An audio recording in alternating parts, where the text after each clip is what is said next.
Jerusalem DAYC khăn nấu gương tình hoa hình Mìm bằng y pin na vang khu Ba bằng nga ba zing nga din Lung ka le ka ka din ma so nu te Lung ka le ka ka din Tui bo nghe ra yut ka Hung ka da ba kho min Pil ka na loi không te u te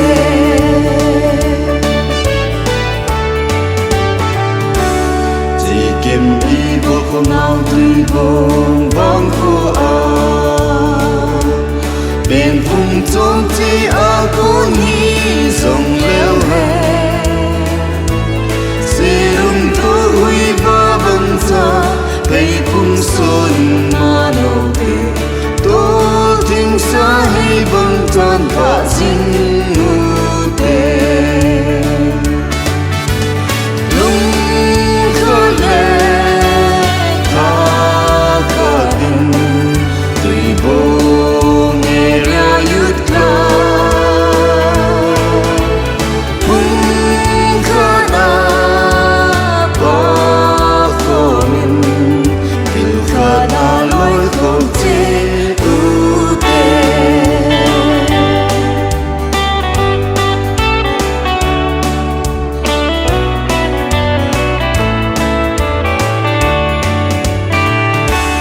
Chừng na lâu na hung đôn tha di bằng mình DAYC không tha thế bà dinh hè Đô lê ni pi nói hi hèn khá cho vang lại hi dòng lệ Dinh ni nấu em bằng tan và dinh ngư tê Lung khơi lệ ta khả đình tùy bố nghe ra yut ka hung khả da ba khổ min pil khả da lối không te u te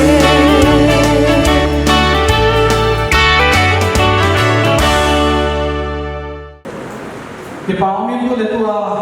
Bachelor yang satu nga baby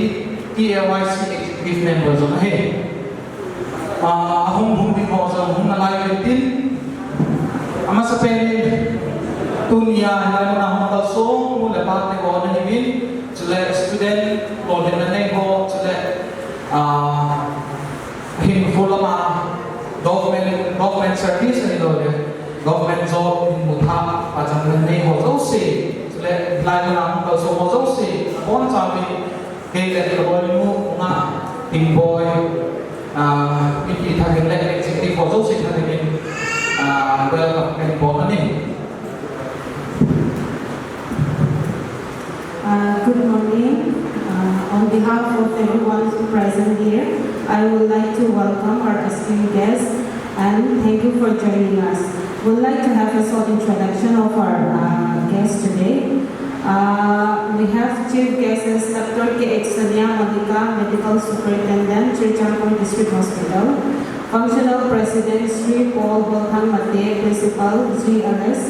Guest of Honor Martin Al Mate, Manager PNB Chirchampur, Chief Host Sri Vandal D. Hockey, Principal Sopo School. Also betul program highlightnya mengenai tahun itu Pak na tahun na review pastor Sinde Sudah kawin. Yun ang may pula nilong siyuto kan pada kampeten. Waisun hindi masihayan. Tuibong riasuma tiil na le mga nilong siya na ramal som na sinike ayon na program na siyama. Amun le abuna po na khomum lowa. Amun le abuna choy ko makan untak len kan lo min hal sene voi sun hunakan program po hi ikutak kanin polter sia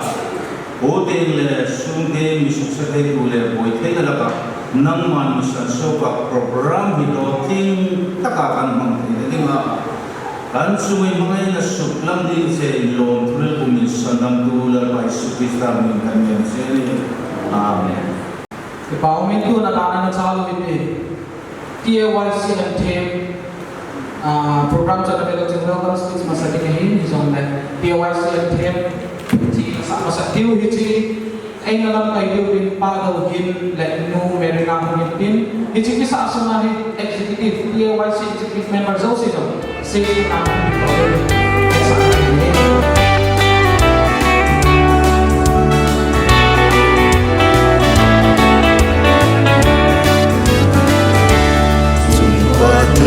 Silekuto nazalim DAYC kanauhul tinghohin Mimbang ipinamangko Wabang mapasing natin Lungkalita ka din masonutin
and all the successful candidates and maybe changing the model sa another welcome na TOSC min pamilya ipa ko isa na man tam tago tagali TOSC program yang sa tunggu no PZ ko na masakyan na chuo ipa ating pamilya na yuni iso na nang tadima kung sobrang kami timay niya, di ba minta may tarlaw ang zong pagyan ko kaya ang zong kami yan tayo na naman buhay naman and your chief guest sa Manila, thanks for gracing us with your presence and I'll be speaking in our dialect local director and I hope you will understand some of the residents as well. โรงเรียนตั้งโครงการที่เอาไว้สิเดียนยาฟิลิสเตชันโปรแกรมบางทีตาที่มันสกิลที่เราก็ส่งเรียนนี่ว่าจะให้คลาส10 คลาส12หรือคลาส1 successful กันในช่วงที่เราก็บอกเลยนะบอกที่ดังเลยโน้ตก็บอกที่โดนเลยอ่ะอินละผมจะให้ผมบอกว่าทุกคนเนี่ยที่เขาสกูลำเดียวของมันก็จะสูงกันEducation program ini outdated cinta. Ati ima bagi nang dui tunggu bang cima. Jadi mengbola di bawah security ni, cepat mo, angkat mo, basket tunggu bang ketua kapten komite pak pilih ti. So le, masuk lagi dalam orang yang cima mo, semua tim di dalam mo, jadi lumbia kumau ti bola ni, ini yang sekolah. Mungkin yang datang kompetensi TOSC untuk tidak berani kosong kaki kosong kantor di kosong tipu di dan tiawai saat takin takial sekolah bang tuni tapi sekolah tak mana kami pilih pengumuman ini dia ini yang itu yang buat jadi TOSC yang kalau dia dua bagi dua tapi yang mungkin dia kalau lagi dua ya dia memberke dan dapat yang memberke fadleu untuk miscommunication ini bangun ayam berapa di bawah itu kita mungkin jumlah yang kosong kantor ini dia nanti bang dia kami yang isu doai jadi autim isu ai itu selama ini dia katakan mesti katakan ada yang bernama Leo Montinana dia yang ekonomi itu abang cina Mudaiwa mau sebelum itu Pak Jokowi dia masih bukan kerja mungkin sih tozonzel ini untuk nami education nami kerja dan sekolah itu ini alien abang kata ini bang education hak kesehatan sebenarnya ini yang tetap dia untuk diwai tetap cipta di yang kantor lami dari doa musik kita seperti ini kita diwali panti sosial timun untuk kemudian aku presentation atau main penting now we like to call on our respected chief guest Dr. H. America Amaya who like to buy medical superintendent Church Medical College Hospital Amaya dia Dr. Senior Dr. Senior Zinoya Amaya takin keberkatau berkesau urusan seperti mah cuma lagi mahu kemudian di hospital ini tahu yang lalu tahu yang kusumi mah ini tapi lah mungkin pun penting doing presentation join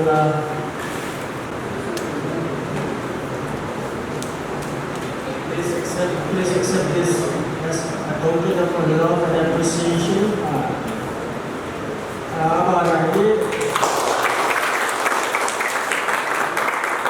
Functional President Ibu Hotang Matay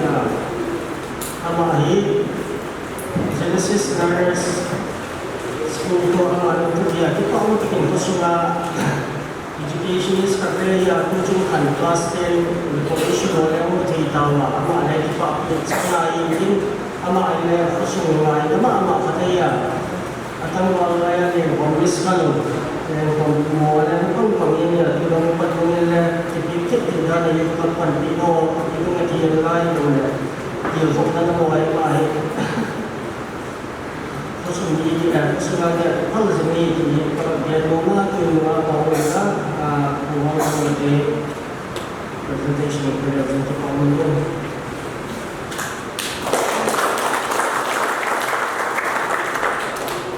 Apabila itu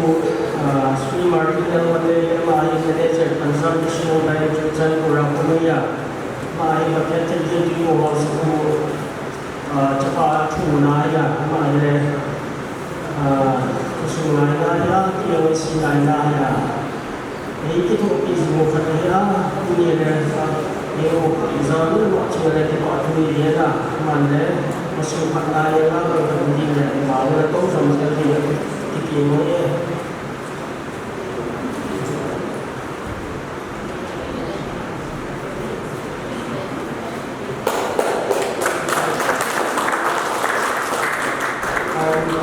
alasnya kecil masuk si mana ni lah kita kumpul lah akhir ia sama konsul prinsipal ya Newton lain anak ni apa IDP community hall amat unsur pun koi mahu lagi ni amat pemai kalau tahu ni amat IDP kalau sering jadi macam macam dia lah mana dia lain lain tahu itu di kantin sosial itu sosial itu anak cakap tahu ini nak apa itu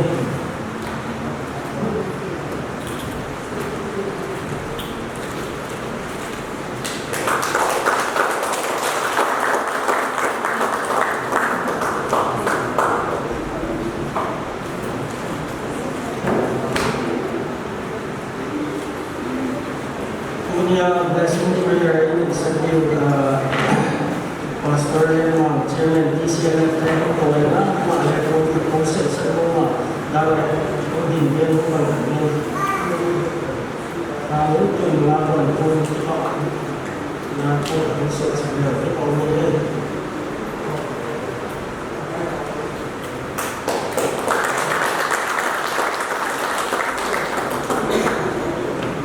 macam lagi tu ni tong sebenarnya kata speech nang nyetir ni siapa general ni dari bang untuk kita tu dia akan dia bisa ngomong ni isu yang ada dia nak kata sosial media lain tak tahu tu dia jadi semua yang lain semua dia sini untuk ni nak tinggal kemudian saya modify di medical supervisor internally tagatin emergency meeting at kaniya kasi kanawa ay mungkin masuk dunia ada conductor kemudian itu juga yang terlihat yang si hati sebenarnya termasuk sebuah kehidupan.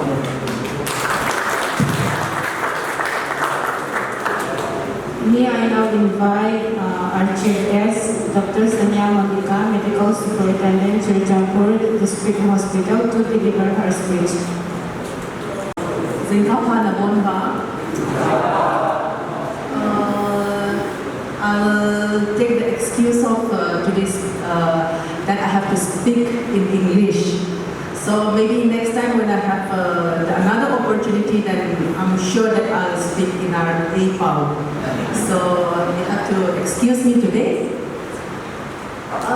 So today I'm very happy and very privileged to be standing here in this program organized by the Tumbuk Area Youth Club. And I'm equally privileged to be here among our great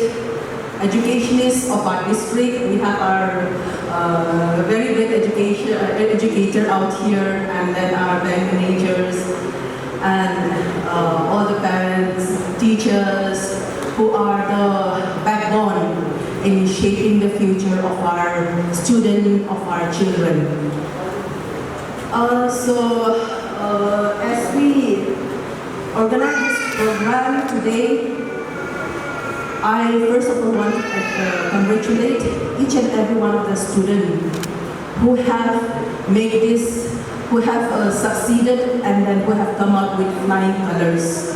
So today it is not only the day for celebration of your achievement, but today it is to acknowledge all the hard work that you have put in to make this possible. To achieve something, it is not an easy job, because you have to sacrifice so many things. You have to sacrifice your comfort, you have to sacrifice your sleep, even you have to sacrifice your own time on chatting with your friends, on your mobile, talking with your friends, etc. So overall, it is a great sacrifice. So I congratulate for that. I congratulate all of you for the determination and the zeal that you have to make this dream, your dream, come true. And what I want to say today is, this success should not be the end of your story, but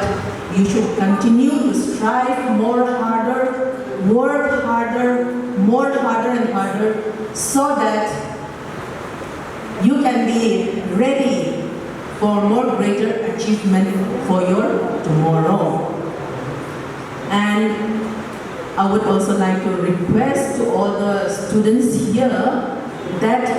let not this success go into your head. Let us be humble. Let us be full of humility, so that we can know what is right and what is wrong. We can have the wisdom to follow the path of righteousness. And when we do that, and if we follow our heart and mind, and if we do the right thing, then surely success will be, further success will be there for us.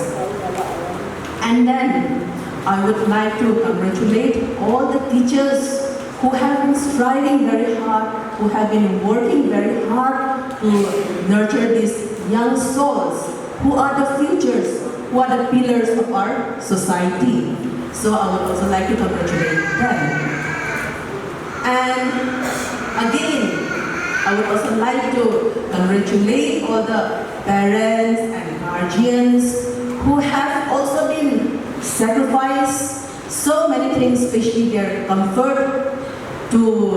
look after their children, to support their children, to encourage them and motivate them. So this is what we need at this time, at this hour. So please continue to be a support for all our children, for our students, so that the future is better for every one of us. And another thing that I want to tell is, today I would also like to encourage not only the students who are being felicitated today, but those who could not make it here. It is not a day of discouragement for them, but rather it should be taken as a learning process. Because with every challenge comes a learning process. And when we strive on and when we persevere in anything that we do, then we are sure to succeed one day. So, last of all, I'd like to congratulate the student once again for the achievement, and please continue like what you have been doing. And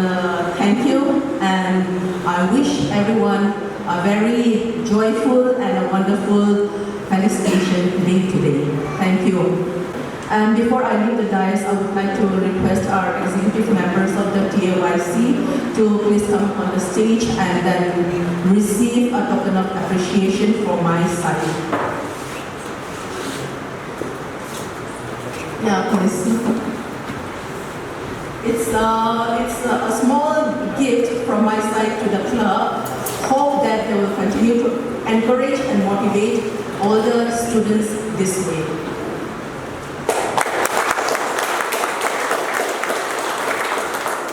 Thank you. Bye.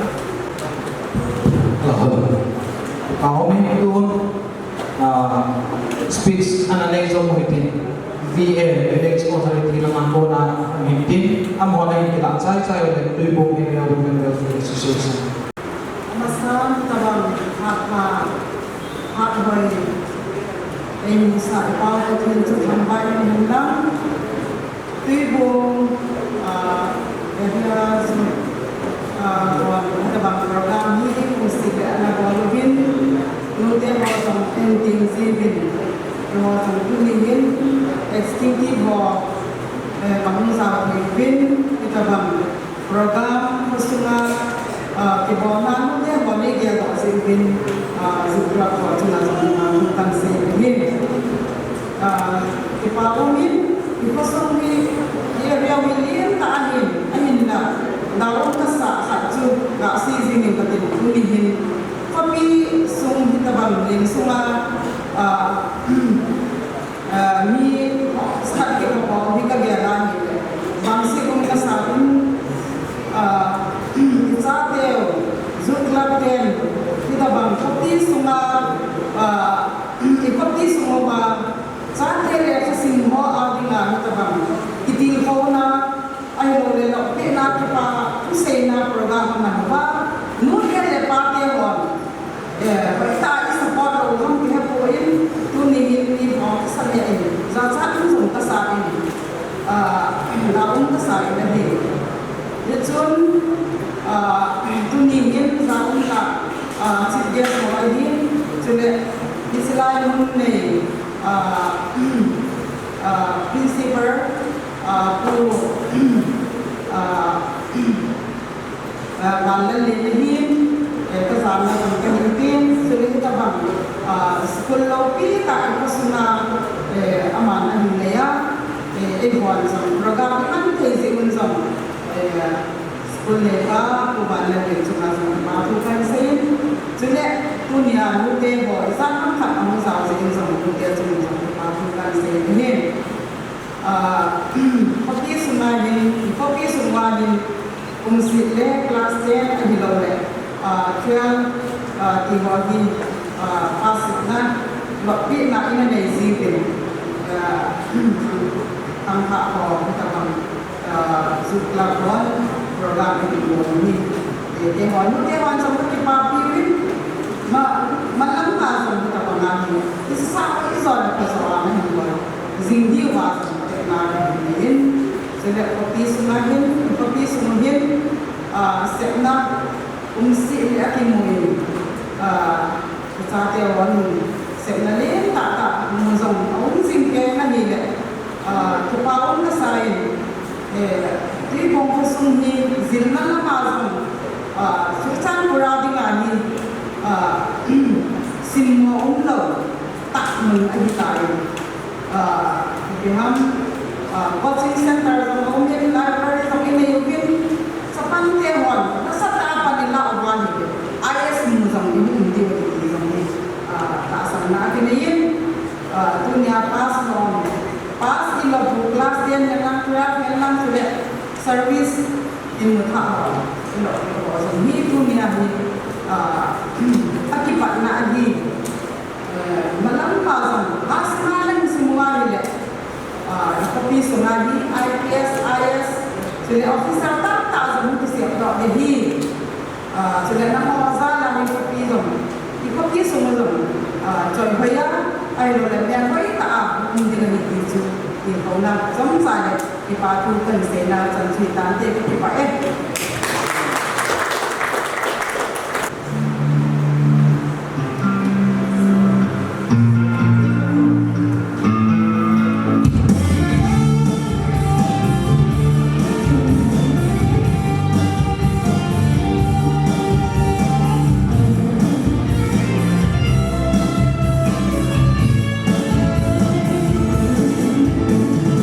Oh, God,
Hakim Al-Zakir Ahmad Suriko.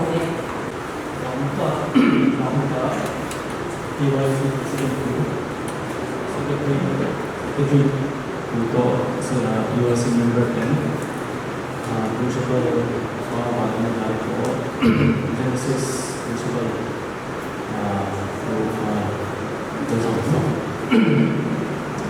ini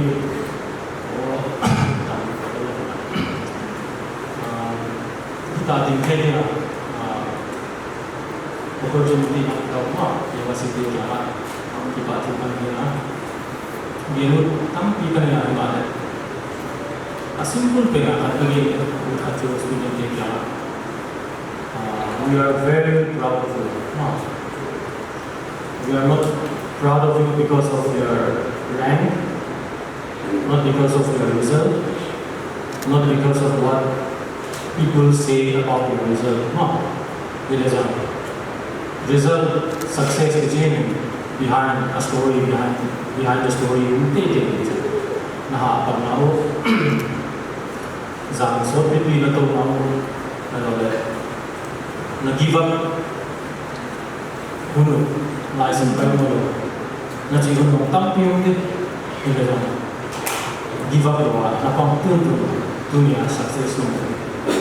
pipi na hiba di pa na no mo pate life ahead na success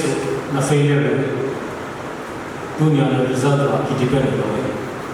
dunia na result hi na life journey mo dipapat mo it's like a ticket tun Mizoram eyes over ticket book na ito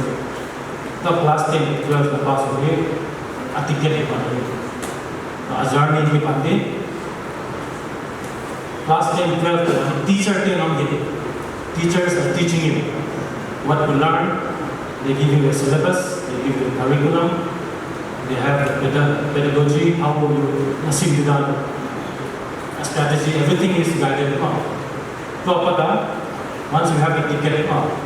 know that all that you have to learn on your own. Class 10, 12, the pass the license, so you start learning, you start opening books, you can read. So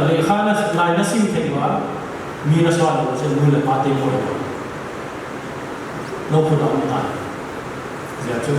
You have already the bus ticket.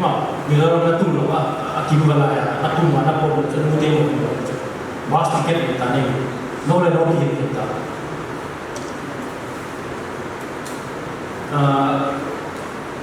a failed on my day, na pass na anong kilo sa my day mo. Hilazon. A result hit to na pass na first rank second rank last rank natung na diyo to man din hinay. A pass ticket di bang front sila to last sila to natung na diyo diba. So, as early po danjo,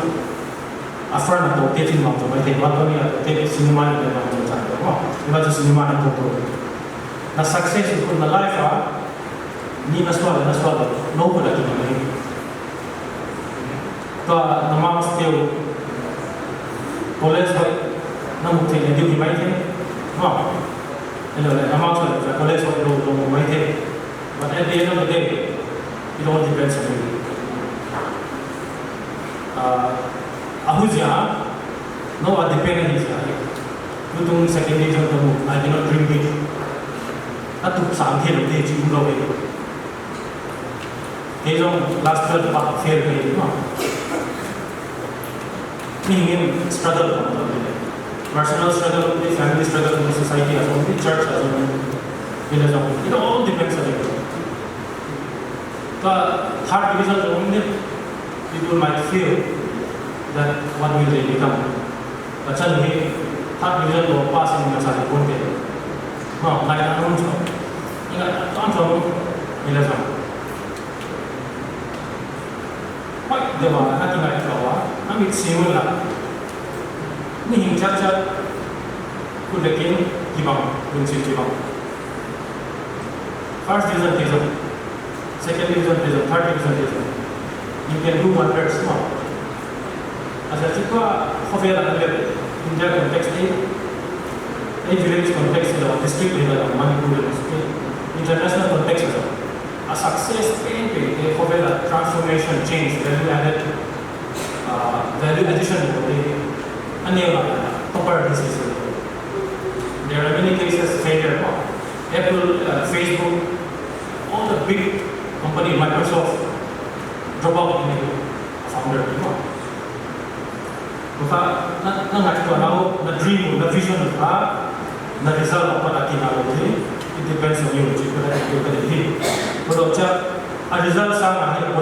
hard work, discipline, consistency. Class 11, 12, 10, 12, first division, rank 1 to 10. But nasimba, discipline, nasimba. Not that I can give it right now. Atamzo class 10, 12, pass I have done a both side. I didn't get that. Which is okay. But nasimba, graduation. The teacher can only Singkata, Wamoda, so much good time in Kapita to the which are similar. Teacher they get the effort to teach you more. Like that, if you study half of that time, life nothing. IS from one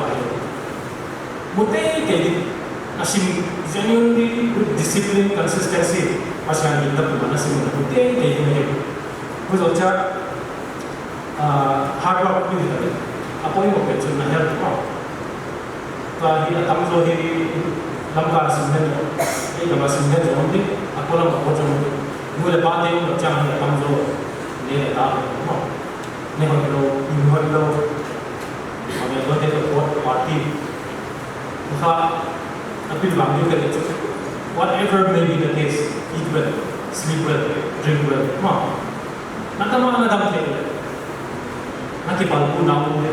Na failure, success ke liye china dong ka nahi ide dong tam thik na pura nahi bole success lete dong you cannot enjoy your life na life ma to nikha de ko ha ne to na ka to ne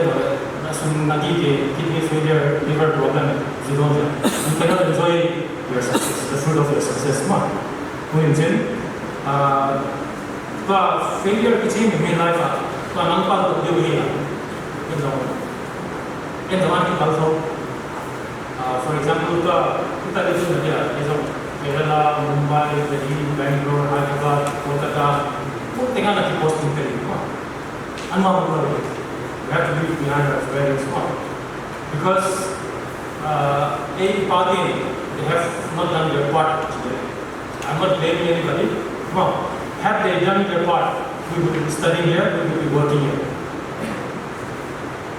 You lepas ni, kamu sana ni lah, kamu apil nak jorong lagi, anak fail mana ni? Nasib nak orang yang sendiri, license nak orang yang sendiri. Mujhe ni education is daily part or ni mau tu nahi. Ini single bagi part tu ni. For example, tu Raymond College, they have like 2,600 students now. Suppose 2,600 students go outside the state to study further education college now. Each student has to rent to school fee to akibat nanti ipina minimum 20-30,000. Mihat cuma. Cucu sami le cucu mihat. Anong pera 25,000. Atul muka aja 70 crore education. Anasat. So all these colleges or schools have played a very big role in our economy. Jadi apa ni bangsa apa botam bikin bor jadi enggak apa sukses gitu. Kita malah bola again bola bangsa because of institutions like this. College, school, higher education. Jadi rumah bangsa terakhir atam jo inu le pate ni affair khade na abol fail umlawa na amping kisip tadi na ko. So once you graduate from here or from outside, never forget the roots where you come from. You have to do something for your society. Ken jong promotion na lo jena lam ki posting ke posting so the branch PNB branch all India 7,000 rand that they deter. Sang sa dia pat so ni le tu. Hila jong promotion na lo ya igama ki buka. Because ken business le ti kapan ko mai. Long semua long sang sa ta ke business around jadi sama. Usia to tam ini ho. And this is how we start contribution. Usia, you one day you will become successful, but don't forget where you come from. I know. Think carefully what students say. Close your eyes. Athin chapa de. Mule pa chapa. Oi tani ki mai tu. Misa ne ni. Ki bang suke. Ayes chate ki bang. Nak tunna ziljo. Na pande. Na sima ta. Kuntum katipoy kumar na ana sima. Ate de na mu. Naik lo boleh, asal dana tu boleh, mula pate, KYC dapat pikir ni tam tak ada. Ni bank kaya education, all India entrance exam pass semua boleh, engineering boleh, medical boleh semua ada. Admission muna umma, economic problem juga, bank ada. Kalau district ada bank somai tu alam, district alam. Kibat lo ni. Lekan semana simpul boleh finance boleh. Biar dia. Nah, ni ko ini cok dong. Ben asyik ni sangat lagi. Muja gamta lah. Bol gamai macam. Kalau dia ini dia kumpulan itu tak. Paham apa? Education lo ni. Lah, macam cakap education terus lah. Macam tu. Then, alas na again too. Whatever you might become in life, if you are not a good person, mi phane hi lo de kan. Koi ma chana pat so bi lo de. Nahi ko na din buana pat so de. Na ma din buana pat so de. Na thi mi te ngi kis. Ya jo mi phane din character badi. Inyam shadi milu chat ada macam ni respect boleh pakai respect karena jika ayat ni boleh pakai nama yang anak kan dia anak kan jadi kalau boleh pakai jadi nak cici nak tu be a good human being nah jadi tu we have to compete in being a good human being tapi boleh tu siapa dalam civil society baik salam tangan apa nak kisi apa ni paling awina sangat berkaitan ni paling ini macam tak lain kan pastor sangat tun saya pun nak tak ada kau macam nak tu ni jadi alas kar saya tu jadi special ini lah kind of practice to whatever you do in life now. Think before you react or before you do any action. What would Jesus do? Kahit ito, sa situation ako tayo, sa kasama ko. Jesus bang ito, pamabuta. Everything you do, think, what would Jesus do? Kung sila ito nalayan, pasyanin ng mga hindi, nanunan na bagay ito, nalayan o tingin, no tu nazo tinggi Jesus no nazo ni te ngage te ngien sau si ko le na ngai sa jang ta ki ba sa na ta ni ni ta ki sa ma ni to ta speech sa pe ya KYC ni la ma en jong ta ti bo ni to class de ta pa felicitation ni ko to ta na ta ti ni ki ka sa ma ni ba ada tempat yang mudah, biasa bukan baik itu.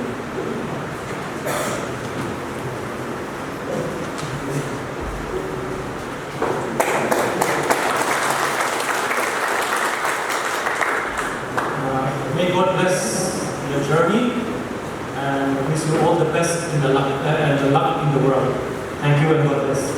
Martin L. Mate, Manager, PNB, Chulachanpur. Makonin, 2.0 Tumandu Tata, student of the Sauna, Tuho in the night of Avin, Ipaomin, Dun, Abana, Haulim na NAPDU,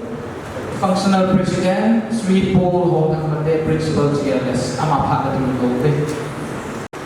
มุสลิมประเทศทำมองอะไรโลกินากับเป็นมุสลิมนี่ส่วนตัวนี้ felicitation program ที่เราสิ่งที่จะบอกโปรแกรมมันก็นึกถึงที่เราสิ่งลงกายผสมสิ่งสารสมประเทศก็ทำว่าได้ตัวจูก็เสียงก็เสียงมุสลิมIbang panahir ihya mengalih hadirin dunia felicitation program ki bolhi Japang class 10 and 12 so aipur khusuma di mazam service muta ho adi mazam ki papina di ko he chu ihya dunia ibang panaho hi sate ho hi sa tabang ung lo bin am dem ti yang hi big question le ita bang min ki papina khusumi ki papina ko bun ania ung za thelo ung pam thelo chapang chu mi ma se khana a chu kan se ko men chule ita bang je wa se to kon nanu ya program hun ki bun na khusuma bang phat ate ho na sata ichalo akum kumza ham khat bang ai ta in ibang patano mun lepo school auditorium kitu ta ikhusum wa ma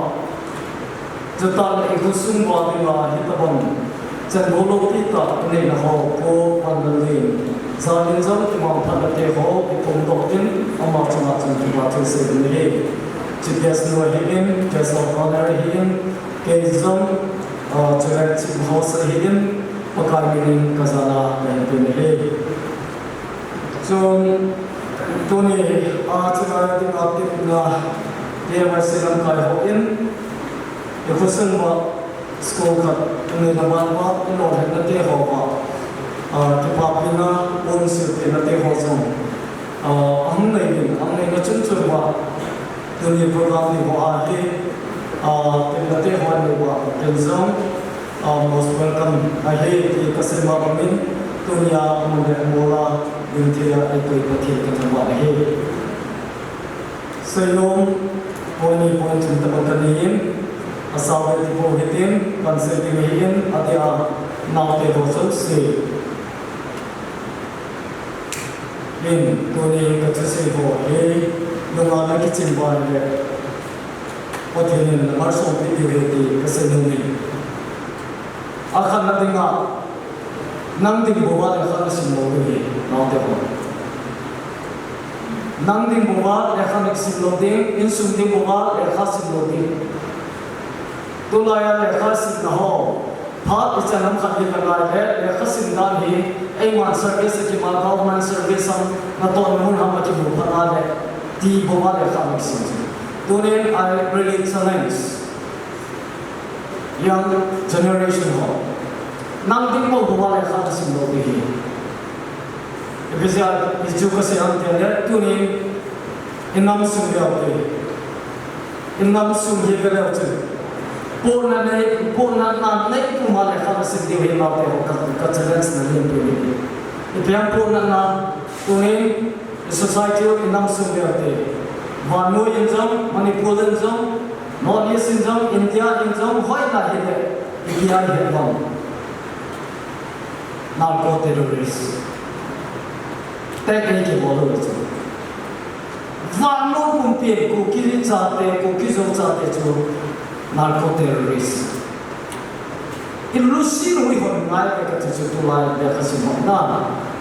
na sata a hichu po na nei pumale kha isim digin hichima no tuni in ipya ke ta pe chu min te te bo ma panu la hi kita ba chu iminu he za cha on ta cha ai la i chu hindi ku ding le hin sia chu de chu tunia next generation now te ho ni tuni le kha po na nei pu min simin ka tin lo pin chu chu hi to phamun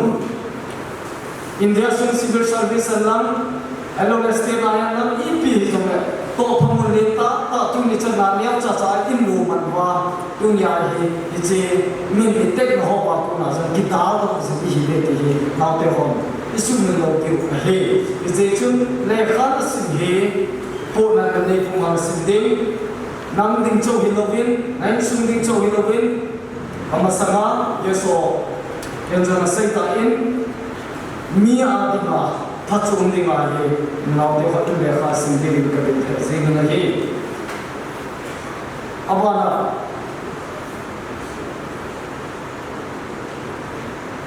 big dreams but don't worry about your future career tung gyal din ta vision le ta nei dio din le kha sim dio hi ayin na nai to ta masana chu na to din pa chu khappi hi present na pata cha discipline to na bo chu pata ta bo ni ka future la pi ko hi ti ma ka future la pi ka to ti ma ti lum khat mai lo a vision le a dream chu nei din I can la I boarding pen chu a present apa chu simlai ne hi ba ne pat ta ta ala simlai hi na chu present na chu na bo ba hi ne it's a na dream chu ni khat da mu chu ni hi chu ba na to ne hi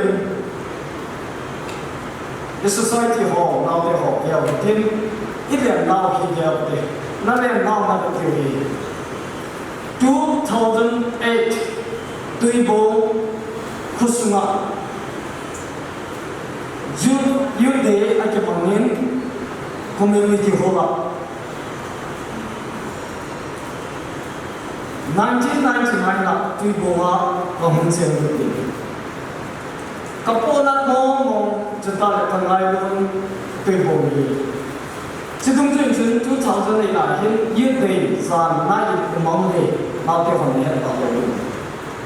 Thì chỉ ra là chúng community hall điểm sẽ là apang điểm sẽ đến và thiên đi vào chơi thiên điểm và thiên đi thằng vào thiên. Chỉ là những là chúng đi hung mang kia này gan coi na thì chỉ là cái president worship đến làm cái cái này. Nó sao đây nó sao một điểm kia thay lại cái bộ ấy.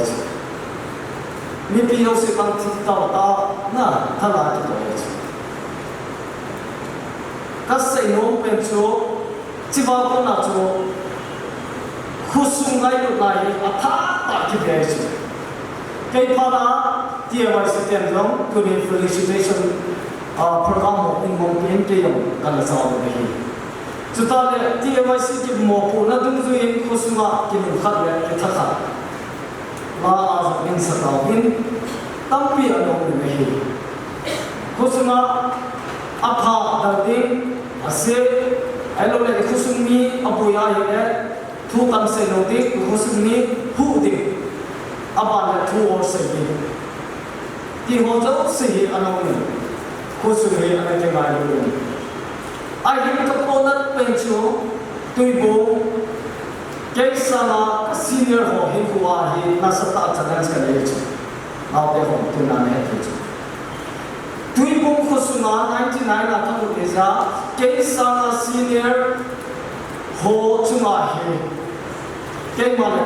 challenge na sata ai ke ye pi ham ti ai tu ne mi pathin pathe bo jala ke sanga senior ramasala brother Martin Hopang pathe jala hum ti ko adam cho han khu a khu ta chu na sa chu ile na pe now te ho na tin na te ngan chu e ho tu bong cho he do ile now hi be pe na ko terrorist na ban ba i him na tu ni ta hi e ho discipline ne no ba ile ki chai ni i ke thoro ma yo chu i ko su ma hi na bang tu ne mi pathin ja len ko su ma school sa ki jam am ta in ai na apa ta chu pi ham tu ne sa office ke tu mo sa si ho da la chu e ho area chuna alo ding ko yong izanam khanna chi ta chu tuni me je chu dunya na te ho ko ma se no chu nang ding bo bo ma le khan sin no ding chu ta le kham dong la hi na ma tuni chi ta ma hi ama sa ba se ho se ko la yung na mi man sa the hi na dinga tuni simman la hi na ba nu na pa ang sumana na ba na future ding ha ke hi no na in sumana nu na pa to no na chu in sumana man the ka hi ma ye ti ji ya da in sumana dunia anu na pa ma ko na no ya nam sumwa nu na pa ka sa hi chi khu chi ti a phat se chu ta le a pa cha chen nu cha pa hi ding na tu ti in sunga pa na dunia thu na mai ba in sunga pa na nu na pa in sunga man cha pa in sunga mi poi mo na ya le a cham lo wa a ti ni future la yang mi poi mo ta na sin di he hi a sun lo di wen kan se no men a chai ni ke yin i chong dan society ya te to zam ya zong rim sa ke zen to ho ko lo je wen a ke kin din no ba ta cham thu se din bai yin se pai ho ba ke mi te wan ko ta chu is it to now te ho tu la le kha sin lo te ho he so ta le service ni me le kha sin to ane open na se ya farm le ko di da na tha no ma le shum ni ko chu ye ho lo hi shum ni chu mi kham to le developed country le developed society in the private company tam nai chu private company lung chang nei bom ita bang lung chang nei bom na career wa thum chi de science arts commerce a career lung so ke ichino le si a chu pina ke thang dio bom sumu na ding ei tho tho wa ya service chu oi is it chun na lung lut na le na thalok na atishu to ne ya ne mula ding ma cham to ama ba hichi muna ding a chu Abdul Kalam ban la ke fire chu mai mo ma ka na chu no tai ma cha ki lo chu is ya chu ki ban ni din ilum lut na le na lung lut na le na thalok na na chi ti shu ke ko ti le ha sat la jong thu jong tiu anu la jong thu thin tiu ni chi pa chu na dream mo hi sa la de sai ne ke yin because nam sum the society they are working now they hoping it's what he pathin nan nei lo wa pathin na ki lo wa pathin dan lo ya discipline ne hi lo wa na ba thai na mu ti hi lam hu la la ki chai ki hi izechun pathin na kho sa ai pathin ne na kho sa ti ni Jeremiah 11 verse 29:11 I have a plan for you to prosper with you kan to na ding plan na kun pi chu nanu na pa hi lo pi pathi ne chu nang hi ko jong nanu na pa na pi lo pi pathi ne chu nang na hin na jong pathi ne na ne sa isi a chu pathi akhat nan ne ya pathi na ki na ye ana beta to ne nanu lu na le na than na chu zapia dinga mipia dinga nam sima dinga society adinga mansa patha mungili nehi hi kase ko no men itan chu kase no men tin ejong POS am ka ha in tu ni mathasit ti lo tu ikon dana program ho he ani ko ho na ko idem na atai na din hungai tin tu ni ho pa pa chen nung lu tai chi dio to ta le nu le pa tu nya hong hong so cha te ho school se dia ma le ho la la ka sa on ti chu phan ki la ni ni cha lo cha chi la ya hong ka sa on ti na kha kha lo chu ni khu su ni khan to na dio le pha chong na de ma te tu ni cha na chung la na ka chi ji chu medium business ti bolam commerciality bolam ti ki pai bom ti ho hi study ka bo de chu na te ho na le kha bo bo na le kha sum bo bo sim lo ding หินด้านโซนด้านกัดดิ้งหินคูมังดิ้งจิดุลยาโจเวคามาสิงดิวอาทิตย์ที่ประมาณสิงวาเลอาทอนในฮิโรดิวเฮดิจุดเสนอเงินเดือนเทียบสิเปหอซงอาทิตย์พัฒนาบุกเงินเดือนเราเปหอก็ได้เห็นไหมหนึ่งหาจังเงินดิจิบังชนประเทศจังเทียบสิลังกาหอตัวผู้หอนั้นฟิวเจอร์เราไม่ดีเลยไอ้ลังกาจังเงินเดือนที่พอรักษาราชการAko panahon sa Lazaro Quezon ang local government President Pacheng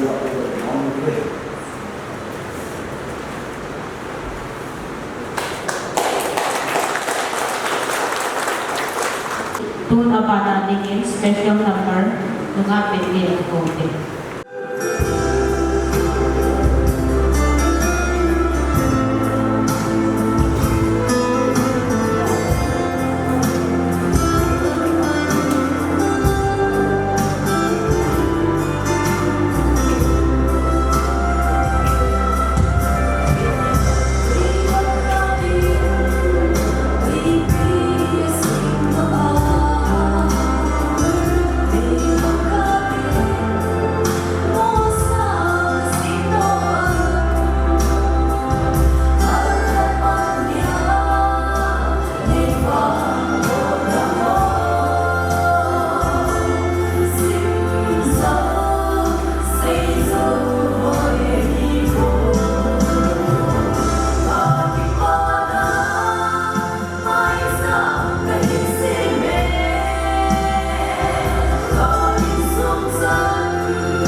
Tuesday routine. Don't program about basic routine.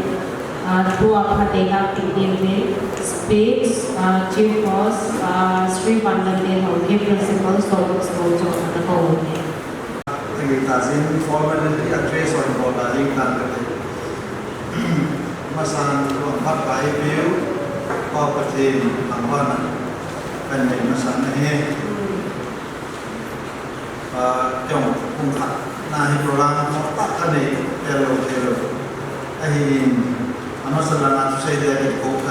goes to the CBS Nodan and a part of Tumam Tabor. Kana Tintenzi Toy. Adan suffer sa nong ta lo se chun kana tu tom cha an se je yong pat ka se pat kan ne manin ka se jo le ka che jing ti ni ne them ni lam kai ho ko ma tem na kan ne mom ne amasa ti wai si de chu ngan ke pa in jong le pa chan san ta hen pe ni kum jong kan se tai ti wai si de na to ai na ho kusuna ja tu boloi tam ta la hin ate din temni ta kusuma na tu ni dispel lang le kusum din ho na kusum din him na ako sa ri kapa chan san ta ve ni pe no men gam khang to hi tin him na ni ho ni gam khang to na hi i gam hi e hon no tai sim so de we so ya ho ka ha nam men jo ngam I gam mi America ta bang so de we ka ti yo en ham pa ni ho sa ko bin ham pa ko lo ka bin le ka mi sim min ham pa tu na ti de ya ho ka mi sim dong ngam no tai so de we ko so tin na sa ka an nai so ko bin ji Pak sama masing tu lepas dari Rusia tu satu sendiri ada sendiri ini lain semua kamu jangan apa karena tu sinjil kalau mahu sinjil tu kelab ini apa nanti jangan ini jangan makan di sini di kan dia sendiri ini in hoa cô hỏi quần lăng đằng này mình nên thổi là cái chế nó mong rồi ye vậy thì tôi chú ý cái điều là ngả về nên tầm này là có video lần đi về có ra là tắt về lên về tắt nè cái là thì các tụi in cái bạn này nó mòn ấy xuống là gì vậy cho nên dunia cái bạn là Here I say in only for more to say what education is in here to back to the in nam so va da ki sa pe ni education is a businessman na e mu ha ka sa pe ni na businessman na e mu ni so ne thing ni bi cha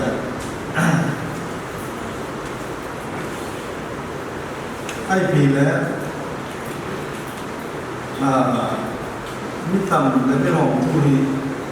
yang chun kam lo chun lo ma dong te sin bang chu lo wa lo men la ma lam kai nu na si chu pe no ka sai ko cha te de su man si tan ka den an la ka si lo lo ka de chu tu ni bo ga ma lo ni ka bi he lo ga mi tam sia lo ni ko a quality pa a quality is na sa ka sai na ni bo lo tu cha cha in chu sai ho Kaya hindi makomenso da kimso ke programa menjo mong kimso ke chen lo hita om te hi program lo na hi di kasi no menjo de tuman tam ta se lo pa hi man tam hi to kasi no ne pa tu man lang le se no cho tam men jong de se no ne cha tam ta la tam cha ka se no cho now therefore dunia ko now di abul lain lai jong kan di moment na journey education journey abul kalbi pan government ni le kasi mata ni pan hai di kasi moment na hai ya kasi lo ila panila di hi personnel ni ta mua ai lo no mai ti visual ma to scan ha do no ha mai de ai asai nom chu punya visual ni na future de sa ka bol lo hi lai ka sai nom abala punya ta na ke pat na le ka sim na ni na future sim de hi ni sia na man cha da ni sia na thiem sim da le ka sim da ho hi na phun nong di bi ham ti asi mai lo ne e che lo ni ya chu ka pa nai le ka sim ta ai ne da bin ka pa nai ai ta pa na lo ga ai ni lo nong ni di e ke me min IS IPS doctor engineership se hi lo din ai ko amasanga principal pun an se bang chun yo la man farming di law hi ye le ko ni alung da man chun farm bolong lo su man ma se ne bot mo da da na obi jin do bisnu kula be le te ki do lo wa be bisnu kula ko na lo le obi on ne di ne ya chu kami ke pathe ne pyo farm style bol nai ke ta farm bolong tam tin le tam kham to ala business ta bana entrepreneur la na sa ta nu tin le tam kham to hi service or hi apa ina hoi nai ai na kam khan to ta ning chu cho ma ye ti ka sai no men ya chu line zo sha bo na ding na kha ka changa le ha sa ya em zo sha abul le kha te bi bowling no chu le kha anai ne ye zo chong cha cha kan se no ma chi cha cha kan ni no chu mobile crazy ni lo bi ko no me tu lai dam ka sa ma chu class 10 9 sim ho nu le pa te mobile phone chok te kim ta chu ta am na future ni je sa chu na za ni mo lo ni mobile shi ko ba ni le le ran kan kim cha na sim ni jin ta tho zo le le kha nu ta le इसके भी लोग बोला जो नाव से हम भी बात ये मोबाइल आई से तो चुना लो कि वो तब तक ना मोबाइल अपन स्कूल है के जिम के बन हो सिन थे लोग ये कम जो हिस्ट्री ले मोबाइल से ना अपन मोबाइल हां से हम मोबाइल ये या काम को हो ये बात में होอันนู้นป้าจะทราบเปล่าทีมสวัสดิ์ป้ามาไอ้ตัสที่อาเปล่าจะเป็นอะไรทราบเปล่าจังหันหลังทราบเปล่าก็ทีละกิโลเลยมาทราบเปล่าจังคอนโทรลเที่ยวเลยอย่าจงใจจะมาบ้านจะพังมันแหงเสียหน่อยมันถี่เลยถ้าเราหน้าจะพังลงเดี๋ยวสิ่งแล้วกันมาบ้านเราดินตาตาลินเลยมาบ้านโฟนในการเสียเลยถ้าเด็กก็ใช้ข้าตากันรีบลงสุดIsraeli wa namsung ba betul muka, terus itu deh, misalnya pura terus itu deh misalnya, kan penyuhi, no head deh itu, penyuhi namun, pasti mana aja ini, juga semua sama aja nih, apa nampu setelah cakap kayak gitu, namun deh ada polisi, biar aja ini sama aja mobile phone job itu tu. Amo chung chok bega chok iPhone na iPhone na Apple phone na Orange phone na chok be jo hi wa na chok be jo ane pen pa commerce bi result commerce result ko ni chu mo hai ka bana ko sai api mo na se no ake pa da na chok exam pass itu ke pak sa exam pass exam mobile credit ke pak eno ke itu ya pernah mobile credit di tanah yang hampir guna di sana di asim masalah mobile phone juga tu kita IPS kalau mau nak open IPS MCS anamu open tadi engineer open na ni open pak yang kita ini yang kacau itu mobile phone lo hinta tani mana mobile phone ni mungkin coba kita pakai mana lebih pun mobile phone ni acung tam mana apa mana mandi berkas jadi nak hak tam coba sesuatu mante deh sewa mana nanti sih nanti nanti tapi kita ni baru sih nanti tam ni apa kalau le let's say the matam sa sacrifice mobile phone siya mi khat so ni kuno an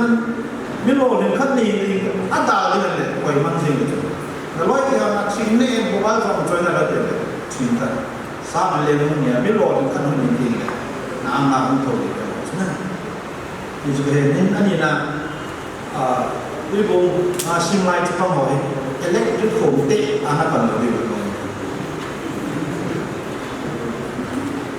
cái đà mà lâm cái số mà in để mà phải lúc tạo mình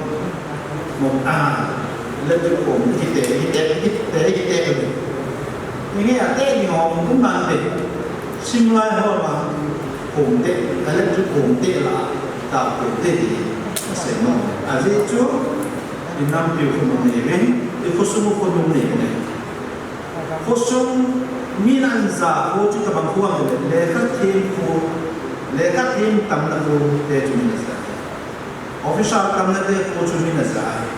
ye chu nu le pa zum na ning bo bo le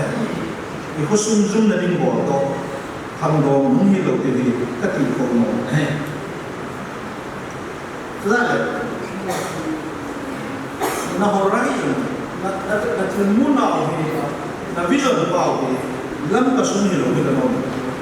beyond lam ka beyond money beyond India mesti na ka ni tu pura hi global village ba ai sa te ko ma ka do la ni na tu ka sei sa ma tu America ko pa ka ko ma ku ba se tu kam zo ta jo ki kamu ni ne global village te ta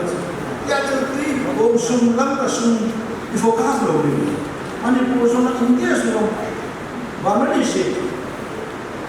Suma citizens of the globe Malaysia citizens नहीं होते हम जो service board हम जो legislation नहीं होते ये हमें कैसे इनोम में हम चाचा है इनसे जो बहुत जिन का दिन चले लोग जब हम ताई नो ले पास दिन मुन है लोगा सोम पास हम सोम पास हम पामा ले कैसे तो जो yung vino la pate nasa taas ulit yung dinay kasi noon jo lam ka education sang hindi kasi yun itawag sa mga education system 12 chan na nana sang mong kasi yun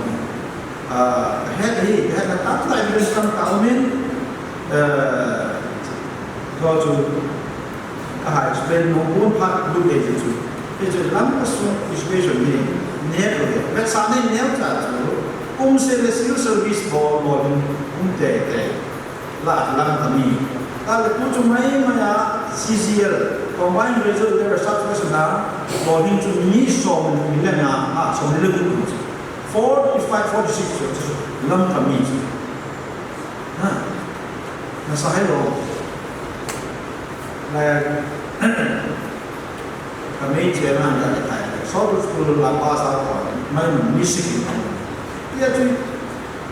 pun coaching center alo le library za cha hong da lam na coaching tất cả này cái rồi thì có số mà coaching center hỏi ta library ta ta ya tu gam pa mai nu le pa ni le sa gam pa ma le ko se man le pa azom ni ji ko ko ye azo lo de ta sa ta la ma se mai ko tu ni je ma sang ni nu ma kha de IAS lam ka ko da si de lam ka khel khalu he ma chu la ka sim na zo se prepare ya pa na BA chen lam ka si ala gam hu we da ni chu ko pisu wa ka le electric ko ka ke ni chu ni sta ma sa ni chu ai zo la le ka sa no ko jing za wa ama chen na si ai si do he ya chu kam ta ma ABC 考这个没做过，为这个我来把我们刚把嘛我们的评论好吧，刚把嘛我们就是说我们 exposure， 喂，连那都领的，连都领的，而且好包括个还别他们好像中那个公司是这个还多啊，那个嘛，我最近搞明白了，很难的，连他们他们在这个安年不会的，他们他们都嘛。ก็4 โมงเนี่ยถ้าใจเนี่ยดีรุ่นนี้กินร้อยเดียวลายเดี๋ยวโซ่สิจุนเดี๋ยวสิเด็กเก็บถูกบินนะกันบินนี่ต้องขับปลาจานนะย่างปลาพิสูจน์เกมรุ่นนี้วันไอ้ลังตะตุ่มดูมินจะเกี่ยวกับกิโลดาให้ถ้าก็มักใช้ก็หินตายได้แบบโบราณเลยยิ่งก็หินตายในนู้นสิเลยก็หินตายไม่ใช่แล้วจนคนไหนร่างไม่โกรธไม่ใช่หินนะสมาร์มาลินจะจนมันใช้ความโลภผ่านในทางแต่ในบ้านของเราตัวนักการสื่อไม่อยู่ในนั้นเลยแต่ที่ภาษาแต่เป็นด้านผ่านนั้นเลยแต่นี่แหละทุนเนี่ยความโลภก็เห็นคนก็ตีนุ่มจุ่มผ่านนะไล่โบที่school ti lo la asa lo ni ko yang tum he ni ko nai lo ai ko sun la ben aman no na na ai ko sun na ko ni ko sun ko la la ka ta ai lo ye ni ya cha kan ko lo ye ani na generator how ko lai ke mo lo na ka generator la ko lo ye sao lo he lo dam ni lu ni sao lo ban to deที่ช่วยก็ปัจจัยนี้หลักเป็นตัวดีอันเสียงใช้เขียวเสียว่าไม่ไม่ทำเวจุดหลักปฏิบัติเรื่องทำลงหมดแล้วสมมติปฏิมาบ้านนั้นก็เป็นสร้างตักการบริหารปฏิบัติผู้เป็นอะไรที่ป่าวมินตัวนี้Chief Guest again Functional President and Guest of Honor Chief Host Akunin who Poimota Tumanuta in an eye Patawi thật về âm hồ dấu sĩ ăn đang nghiên cứu dấu sĩ có độ nằm em tê có ai thì không lo nó đi bên luôn 10, 12 pass qua hết cho lệ service thì hồ dấu sĩ cái bà thiên vị nè nên đây video này ta ito bang hap pa sa dapat din sa akin na today ang focus cheng ni biya student and he was born in the government service Dr. Hagies Chief Guest of Honor Functional President and Chief Host kun cheng ni wa ang focus cheng ko to ba gen la Chief Guest kun Program ipatun ng Buenos Aires na sita pun si Pospalya meeting ng Aires na sinusakita nila guest of honor to Functional President pa ang tinalay sa akin na mga tinig sa mga di pa ako kabagyan na asolo na din last year na anak kami tinun asolo class show pa ang peso meeting na asolo at sa ina na government service untuk dokter intai temun perlihin mihin uang kasar kan tadi nakan Malaysia se thak kuala bawah tama kai kacan tu kacapa ahun tu dia kena lagi kan dia kerja ni pun ni masalah gitu boleh alis dengan orang kasih yang saya tak नहीं तक आसम मेरी heart fast class दे दिन आगे बोल ही आने ले तक ताक तीन खान दुखे सोमा कब जॉब पे जेला तीन खान सोमा कब जॉब ना खान सोम बुकते कब जॉब का है तो नहीं के एता ले सा आयु जब उन बुकते के किसी चल हुआ अब मा नुले पाते को मा करने के लिए कचाते स्कूल का गम तावन कॉलेज पास में गम तावन bangkati yuri mata tuni di amawa di ngani ko he le action sang di we ke ya le action lo bang ki mi ngi ngi cha ko ma ni ko kat election ho he ama tan hi team level ki ka bak le kare se ka bak gen ye hi hanga tile ami kisi tu khalo bukan dari kami min kila kami se ka hai sukilum the ya sukilum phaka le nahum wa hi le nan le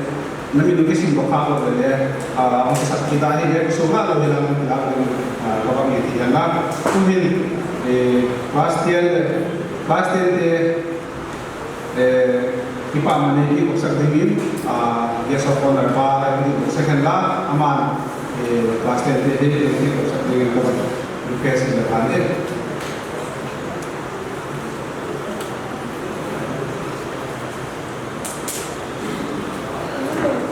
guest of honor and Martin manager executive CMB manager kunin nama sa perin sibing kan umana kilala mo sa inong din azole tuma anana to buki to mo na din din ba ito kabak sa pero mas pwede el on sa my hockey last year na Arian Public School Ashmar Rajasthan हम लोग अरुण Tabo Marxian college अनुमा अनुले एनेथिंग द सक्रिय पक मिथियो अबाना दिगि दी हेलो से हॉकी यंगा तो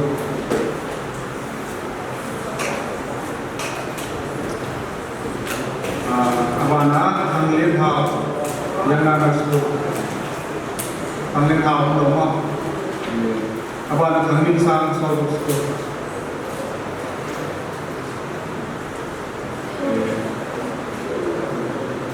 hangle ha mo hangle ha wale hangin sang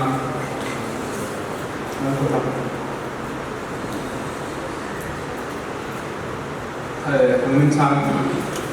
for school abale lalbin undongel Radha Krishnan Foundation School abale nalden sam dongel IFS man abana Dominic Imrape IFS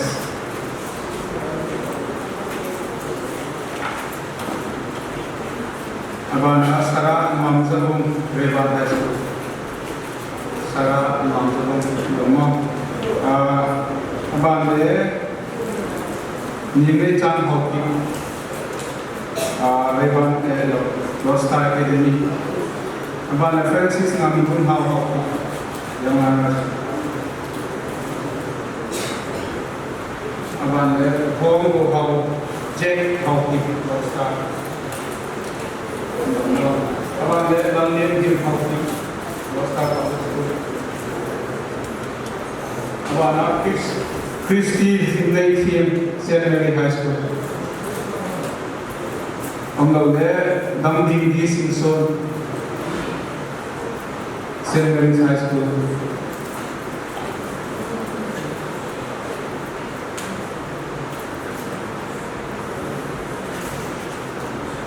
abana dingin Thangau Sangkong Sai Living Water High School Loma abana Zed Paugin Thang Hockey Wireless Yawana School हम लोग है Zon Lalmin Lian Seminary Higher Secondary School abana Zhang Hojung Hockey School abana Zen Thangun Se Hockey RFS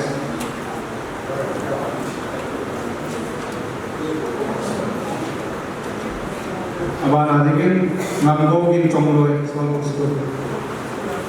no abana Priscillani B Chongloi School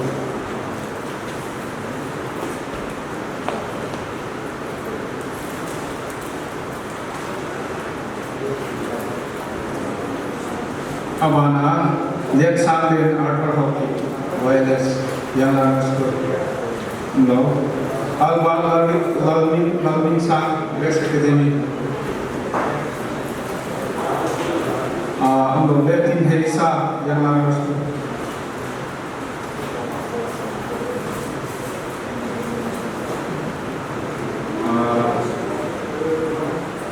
हेसा माना थंगमिंग Hockey Yang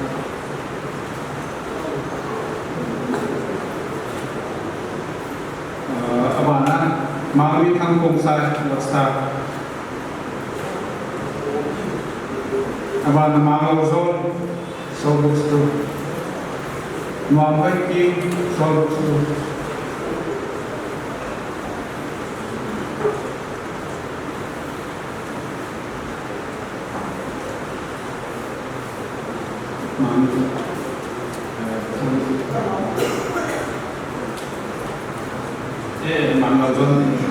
Mangarzon Abande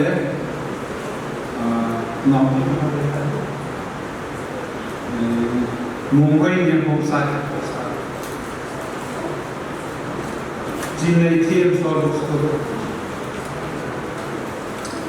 Jinmau Som St. Paul Institute Jomni Thiam Mate RFS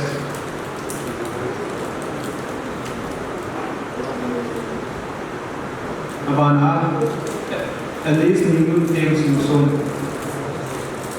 They qualified to high school. Abana Nigim George Lego Thangkilo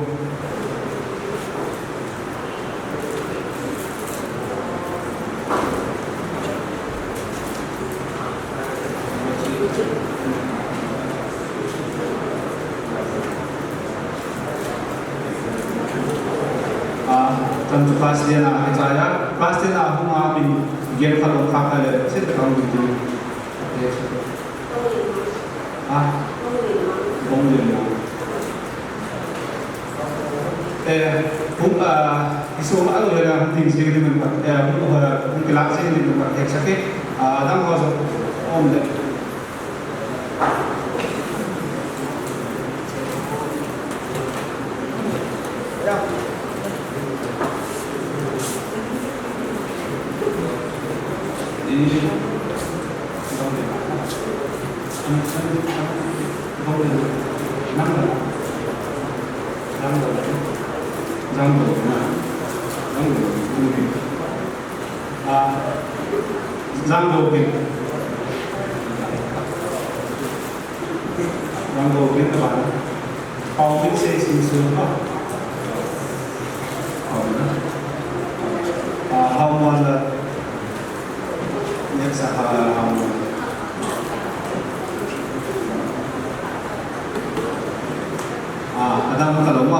di bawah kiri kami sekarang itu min sambil naik ke cuma sambil kami itu ini kecil lalu di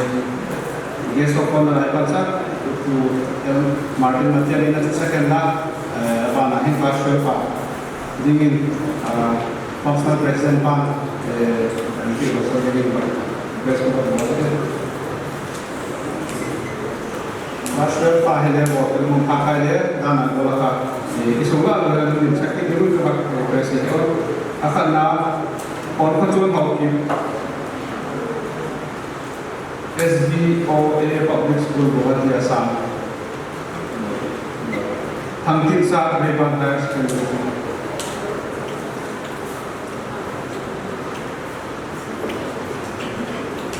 Abana kini Zoe si St. Paul Institute. Jose Paumin Hockey St. Antonius Higher Secondary School. Nimpa Abai Jirisa Hockey St. Higher Secondary School. Jinriba Kumsai Wasa Public School. Zamgin Pau Kumsai St. Antonius Higher Secondary School. Krishna Baligam Sri Kendriya Vidyalaya Sisipur. Abana next Mangun Hockey St. Francis. This year Satgaon Narangi Assam. May joy hockey Mustafa Academy. London Moy.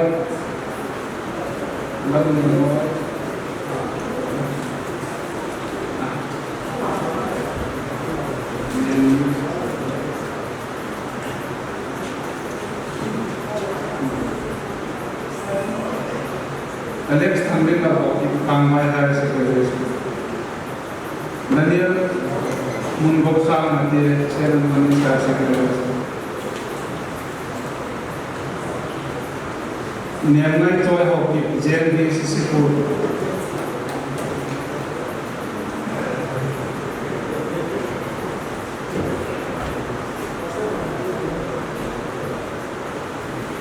Caroline Lamkin Pangmai Higher Secondary School. Nunilin Red Government Higher Secondary School.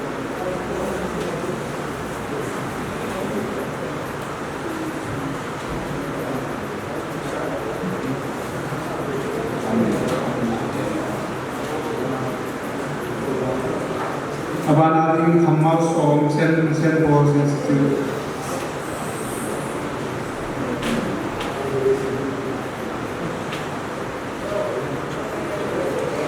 Abana lamngai ni hoki set asimat Christian Higher Secondary School Abana mungoi ting lampi har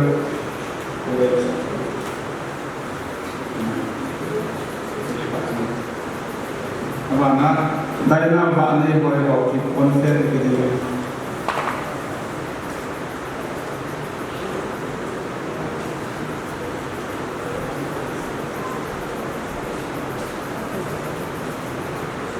Abana Magdalene King Confer Academy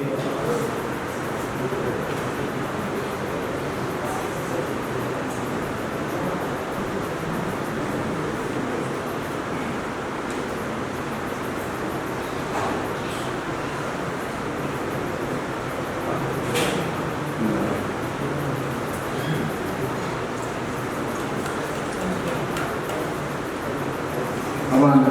Thangmin Gun Hoki Abana Martha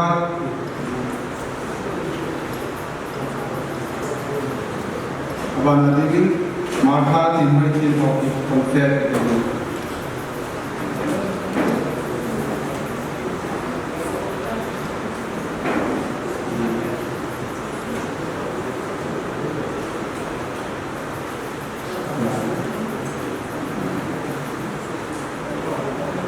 Classroom pa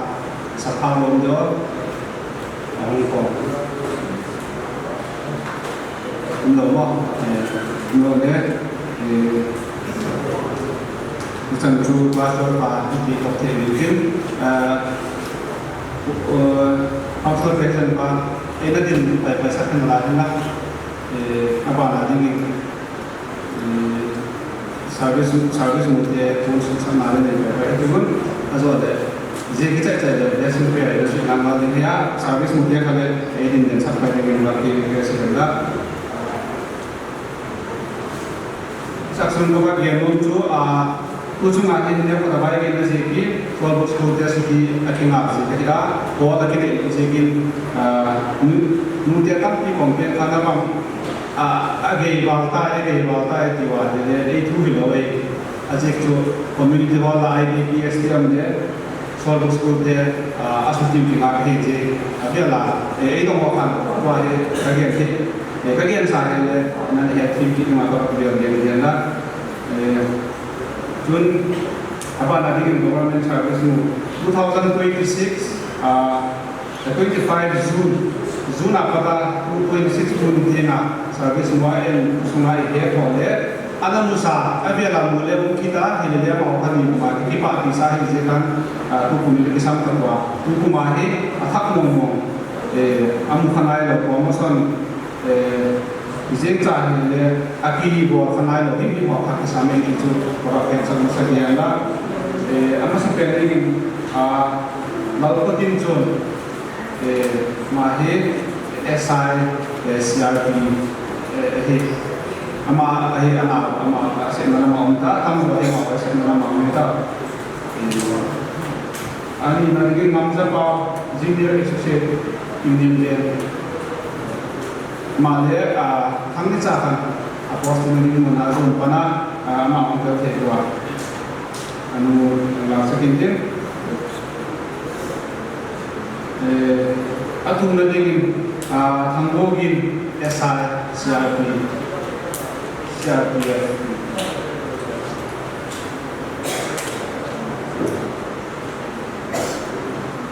Adina dingin Marsi Kimunwar Junior Executive PNB Panjang National Bank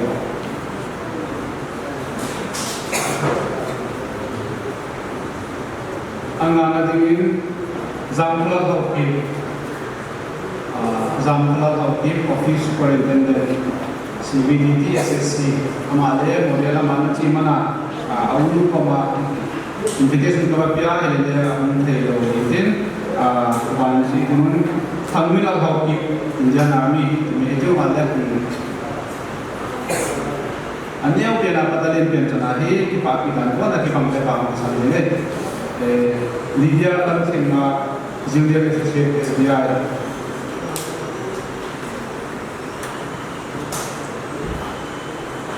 อันนี้ก็ที่มาทั้งมีเรียนต่อที่ SSB โนยามาฮี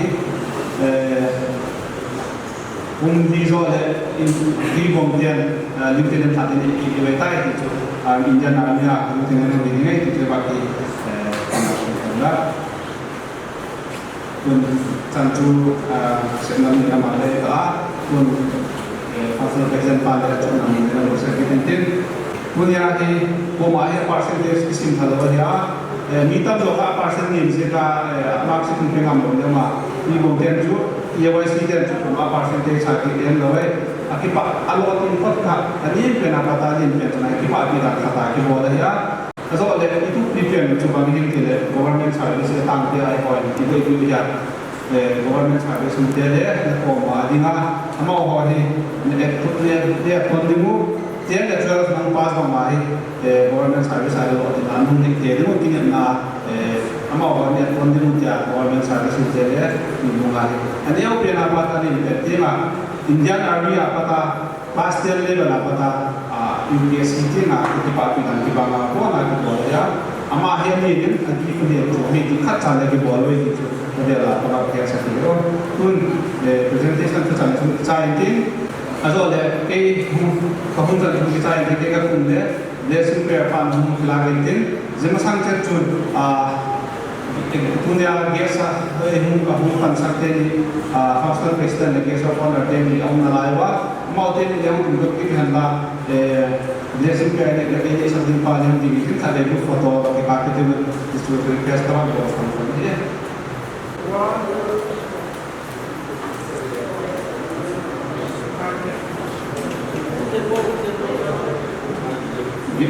guest in so sa kin tu adam chen khana din da lesson pair ni ma de me kun lesson pair ni char de pastor le ma chairman ki se le ma an papi de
sebulan tahun kali wapatna kuning dam nanahin tewa nadam mo teng nanahin sudamua teng le final exam chana lorin nanahin te chu hoya kona ham itiahi le pachina kona hi tisu kuning Nehemiwa kadehiten lorin na hindi teho na bon saben tunihin patin ng sugahin tilokita taahin bolin tunihin patin wangbo nilarin tunihin o hipana tunin juklok terin tenok tipabin hi tunin hiji patin na jumwa tilokita taahin bol Pachin hi namasangwa nahwa denga kilokita taahin bol kit jinthe dedigahin tunin pachin hi nasumilongil pachin hi akatana koy dilin pagka jesumina katin puhinte ale tuna ibon sam Christian hijibin Hilama ko ho hikin judil namasahun di ho in pathin minin tuhit di bon hidron haletin at hibo dalataw na hindi kate mitsung hitiw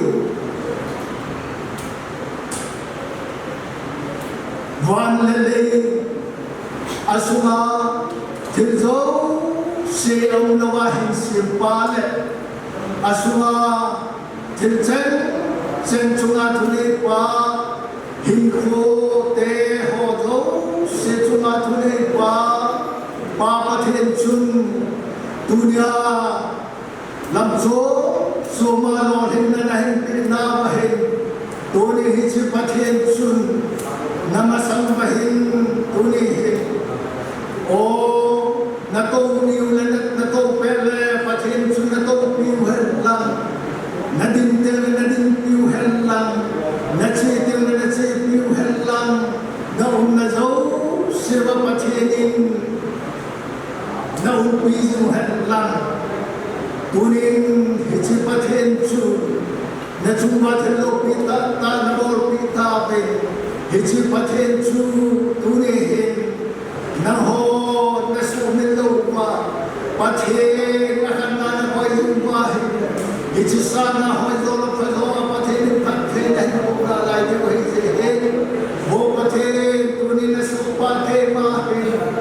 ona min them tudin tuni te ma he ne pur kidin tuni ka hor ka hin sai ka masalam so se de hin taw na kan ne pa tu se ta in pa o ka hin thu din ho ne ngai ko pi te din na ko ma ka thu min he Tuni o somro hinte hepa somlakat hinsim kin hitabe suguldo hungkai pando hungkabe useten pa useten hepa elevel letter te ho ahwa de pie hinsim te ho ni tuni na masamba nalma inchik te pin te te ho nan pe chiga dam thei na te wana hin te a o paka amasanwahi paka exam zo se a hin na min school kai na wa hin lo dinan pe to pe a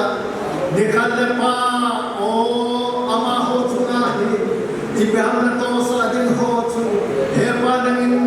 ama ho chuna he tak thei na mar som na ta na mar som ding zo na ko ma ka thu min hi daily service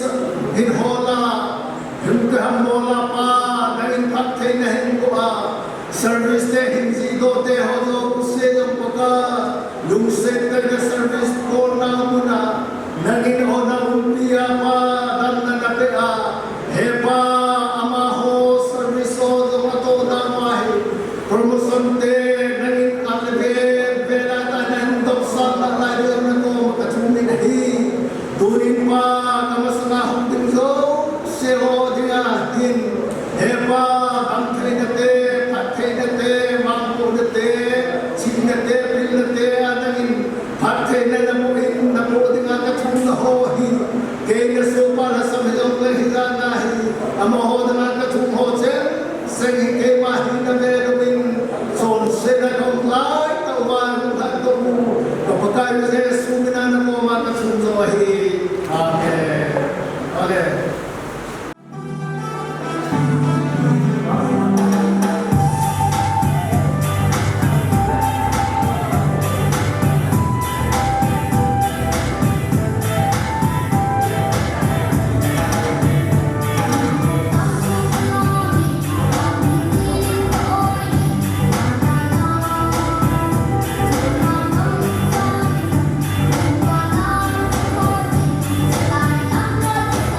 ตรงนี้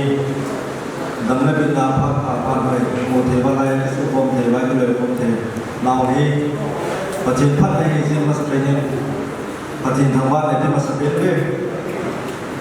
ตัวนี้เยสาเอปันบิโฮChief Guest Dr. Sanyani Functional President I am you who hold Kanahin Guest of Honor who Martin Toilet Chief of I am you who MB how you begin Amo Chunga di Panau apa sebenarnya di Punggol Namhon Chief KYC Station Program Namu Zalwin ke program Alopi Zomin Akim Zomin atau pi jome itu kan tahu mungkin teman tak tu ni kalau dia sedang setah ni hi jom le program tu kan benar le tu kesai tak sahwa he apun sana pai tu bese quality ni tam te ngai ni bisa thela kan ade ni kita bangun tak kalau cipi orang ni itu kan dia seorang di Palau dan Bombay kita lihat ni Timur Bali dia yang kata ini sudah kusung apa elang kaya dia di selepo ini setelah tujuh area Women's Welfare Association Management aman belum tentu haturin cuma dipatukan Bombay ini di Kopnalo class 10, class 12 kalau ini orang kita lihat hukum 2 tahun sekali untuk Jun misalnya lesson di apa na tu cina government center and state yang lelor ini menguatkan nama salah tu di program yang mengtehi masa pending congratulation involving kita lihat tu ni juga price lah loh yang price lah dia orang itu loh di tangan dia yang tinggal wala pun sekian na level yang basic loh ni orang loh bahasa itu dia mengajar kerja lain program ini awal ni yang lain semua dapat kan sih mudah ini start loh ni successful students orang semua dapat kan pun kita lihat tu ni इसके नारे नाम मीनू में पावरी कंका हो युगल इसी के बाद भी लेकिन वो ये वैसे प्रोग्राम उनके वो नाम ना हो तो सिर्फ जो पाना अनुभवने प्रोग्राम ही ना कहते हैं कि वो मालूम कहानी सुन अब तक की मांगता देता है कि वो क्या है अने के वो में इधर कहानी सुन इधर जो है Jadi, apa sahaja di pantai Bowen, dengan harga di pantai Jinda, kerana ini kali demi sombel mana, time frame itu depan antara isim terus, depan kamuahin, tu saya sahaja tahun ini mungkin orang itu, wajiblah sampai sahaja orang, setelah dunia total dansi bodoh, depan kamu lusiu, semua depan tu jadi sini kan pungi, kuni masalah ini. Video coverage di bola tadi ni pun orang mesti ini mungkin bola bang rumah ini tidak tinggal ini kita ini bola yang terjadi ini saya nak tanya si bola ini dunia kita saya pun dipakai mana ini bola perluin bola juga sound ini tadi lighting boleh bola ini mana pun boleh dia wajib dia kerama mana dia asal Dipatukan Bombay yang malam ini cuma di Laut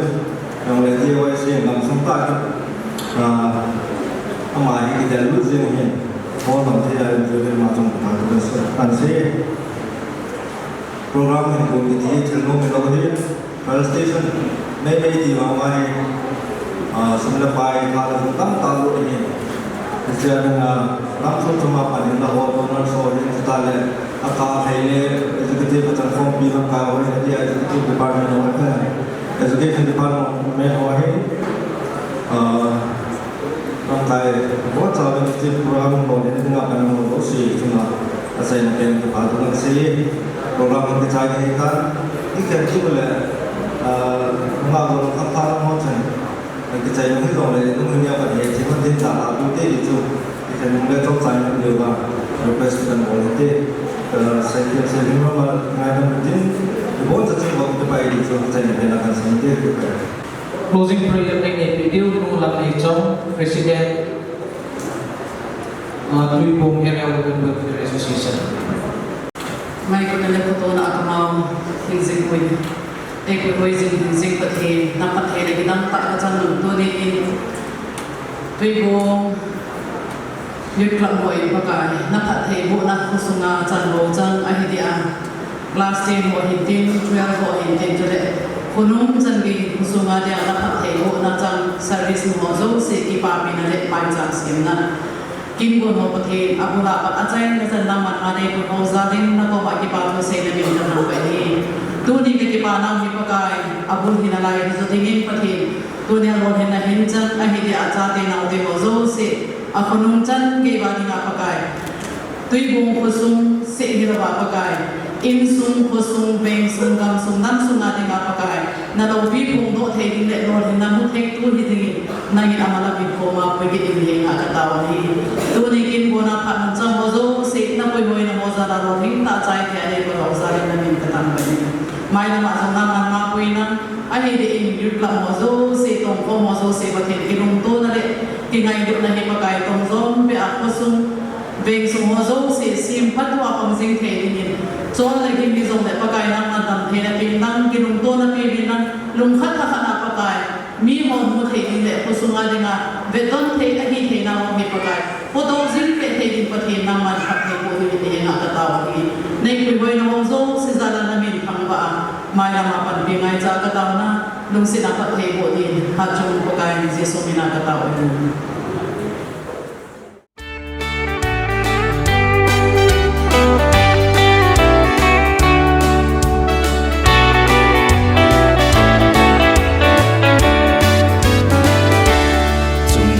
Thiên sẽ lệ khu tô nó gió linh Đi e quay si khăn nấu gôn tình hóa hình Mình bằng y pin na vang khu Ba bằng ngã ba dinh ngã đi Lung khá lê khá khá đến mà xô nụ tê Lung khá lê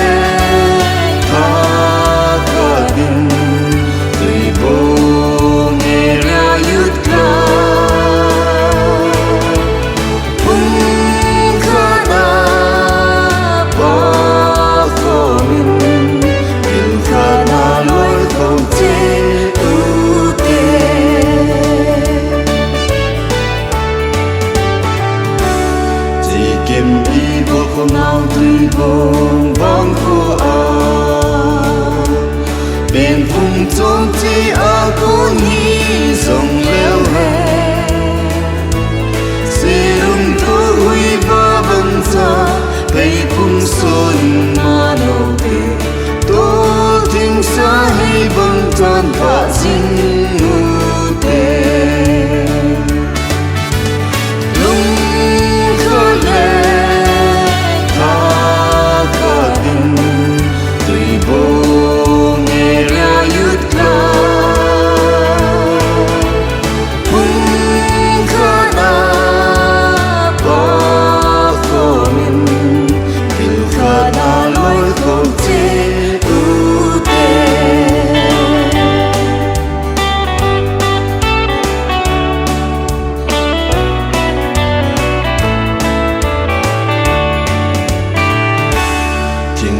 lâu na hung đồn tha di vang mình đi e quay di không tha thế ba dinh hè đô lê ni pi nói hi hen khá cho vang lại hi dòng lệ dinh ni nấu em bằng tràn ba dinh